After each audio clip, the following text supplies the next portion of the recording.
Kashmir is hardly the only human rights issue in South Asia, but it's the one that's in the news and attracting attention around the country.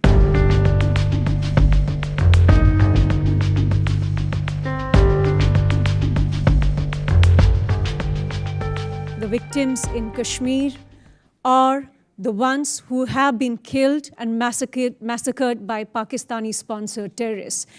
The number of Kashmiri Muslims who have been killed in Kashmir is immense, and they have been victimized by Pakistani terror state. I just want to make the last point.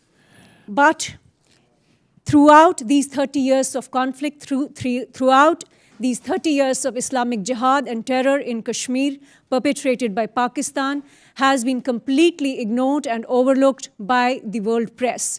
There is no human rights activist and no press in the world which feels that it is their moral obligation to talk or write about the victims of Pakistani terror in Kashmir. I see serving the best interests of these United States in first eradicating terror, as there are no rights and no law if terror reigns. I'm bold enough to assert that that ought to be America's primary foreign policy goal, a terror-free world. The central issue this subcommittee has to address is, quote, how soon can we eradicate terror globally so human rights can flourish everywhere? Close quotes. This begs the question of sequencing.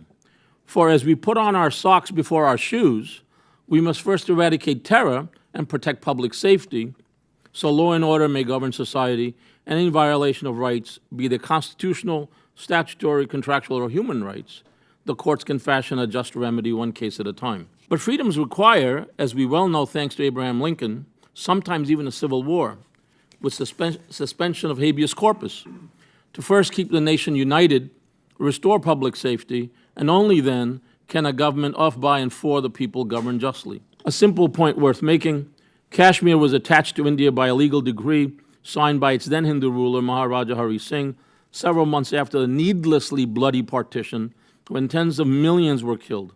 Like our acquisition of Louisiana from Napoleon and Alaska from the Tsar of Russia, no then resident of Louisiana or Alaska could force us, the United States, to hold an election so the residents could become an independent state. Their choice was to love us or leave us. Same applied to India in 1947 and to date. What has transpired, to be kind, is nothing short of malpractice.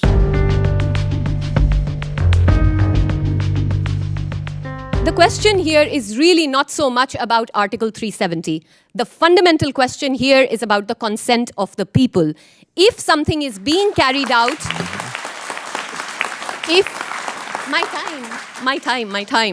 something is being carried out for people's welfare, for their development, then why does it need tens of thousands of troops being brought in? Why does it have to happen overnight without absolutely any consultation of the people, with placing even the pro-India politicians in prison and then depriving the population of the right to say anything? If it is for their good, then why won't any one of them be allowed to say something about it? Kashmiris state that following August 5, 2019, they are afraid of their forcible incorporation into the Union of India by Hindu nationalists.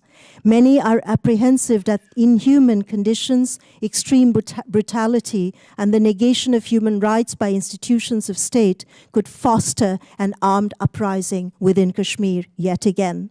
I have met with half-widows, women whose husbands have been disappeared. Kashmir's population lives with recurrent trauma and social death, and with a very high rate of suicidal behaviors. The article goes on and says that essentially in August 5th alone, there have been 30 cases reported to this hospital of eye injuries. And essentially, the India government is blinding Kashmiris, right, with these pellet guns.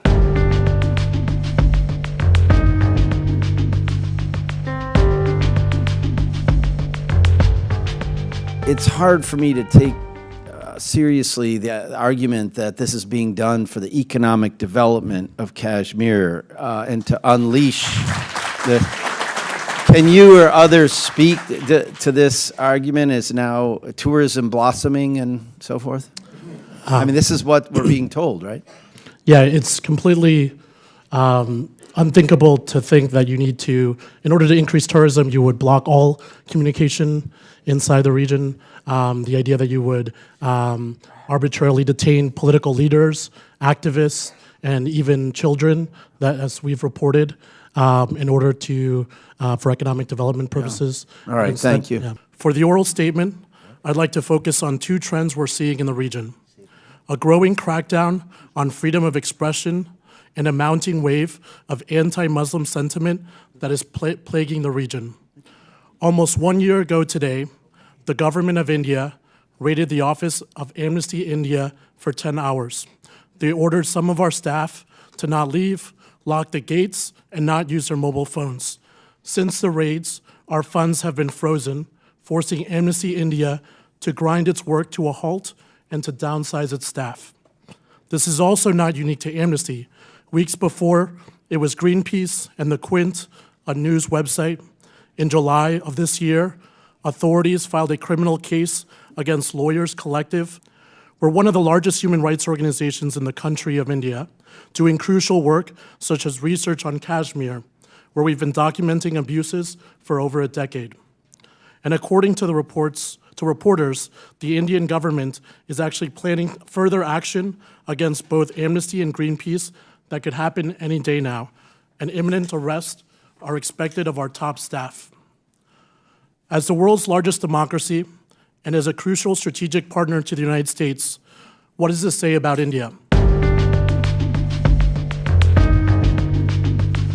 Missing as a reporter's job is to find the objective truth about what's happening and report it to the public. You have an enormous audience at the Times of India, and you have an enormous responsibility to get it right. I'm aware of how the narrative shaped by reporting can distort the truth. I'm also very aware of how it could be limited to sharing only the official side of the story. The press at its worst when it is a mouthpiece for a government. In your version of the story, the only problems in Kashmir are caused by what you call militants. The only people protesting to break away from India and are all nefariously backed by Pakistan. The assumption that I keep hearing in this panel is that as if Kashmir is a state. Kashmir is not a state, it's Jammu and Kashmir. And Jammu and Kashmir is a microcosm of India. It is ethnically diverse. It is Jammu, which is different than Kashmir. There is different demographics. And therefore, to say that Kashmir is not really a communal problem because most of the violence is concentrated in the Muslim-dominated area of Kashmir and not Jammu or Ladakh. In 2016, I was there as a journalist on the ground. We have had almost 80 youth killed in clashes with security forces. It is about right to life more than anything else. If this Congress does not understand that the right of life supersedes every other right, every other fundamental right, I don't know what to say.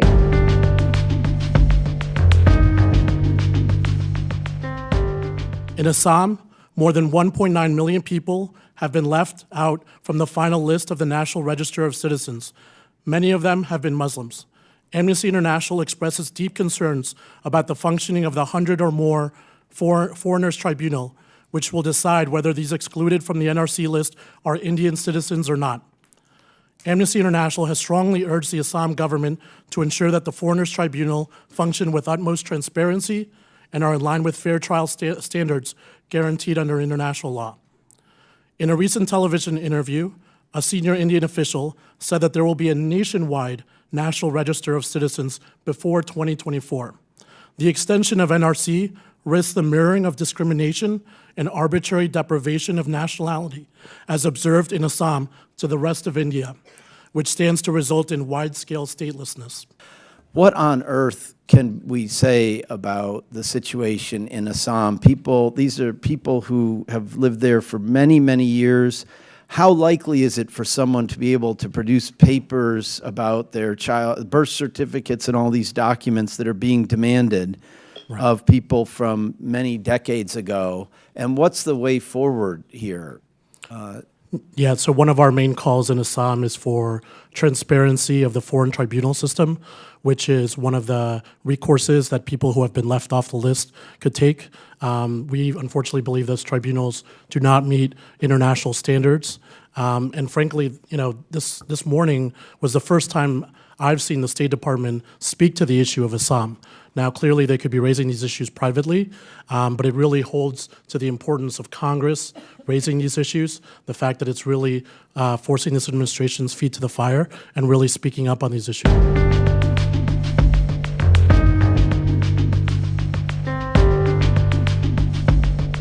Mr. Chairman, on September 15, 2019, religious extremists attacked schools, temples, houses, and businesses of Sindhi Hindus in Ghotki, a town in Sindh province of Pakistan. The attackers left chaos and terror across neighborhoods. These attacks were carried out on the pretext that a Sindhi Hindu professor, Notan Lal, had committed blasphemy. Despite lack of evidence, Lal was taken into police custody. These attacks, which lasted for over a week, were completely blacked out by Pakistani media. Since 1990, 70 people have been killed for blasphemy, and 40 people are currently serving life sentences and on death row. Mr. Chairman, religious persecution remains a silent feature of Pakistan. Hindus, Christians, Ahmadis, Shias, Zikri Baloch Muslims, and Hazaras are helpless victims at the hands of religious extremists who operate with government impunity. Pakistan should pass a legislation that criminalizes forced conversions of these young girls. Majority of them are minor. Pakistan should allow journalists and full access to Balochistan, Khyber Pakhtunkhwa, and Sindh. Thank you.